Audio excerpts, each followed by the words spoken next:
Hello everyone, menu for today natin ay pork steak.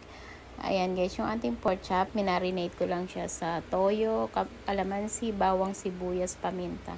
After mamarinate ng 30 minutes guys, ayan, ipiprito natin siya bawat isa. Huwag naman tostado, basta't maprito lang natin kasi lulutuin pa natin siya ulit. Then after maprito guys, ayan, tabi na natin at magigisa na tayo ng bawang at sibuyas. Ayan yung ating sibuyas, pang toppings at panggisa. Meron din tayong bawang. Unahin natin yung bawang. Pag-brownin natin ng konti din yung ating sibuyas.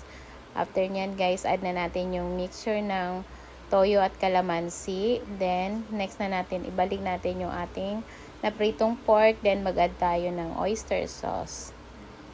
Ayan guys, pampasarap din yan, pandagdag lasa yung ating oyster sauce. Then pakuluin lang natin guys, nag-add ako ng konting tubig dyan para maluto ulit yung ating pork. Then pagluto na guys yung ating pork, lagay na natin yung ating sibuyas na pang toppings, white or red, okay lang yan, kahit ano pwede. Ayan guys, pwede rin kayo mag-add dyan guys ng chili flakes. Ayan guys, luto na. Thank you guys for watching.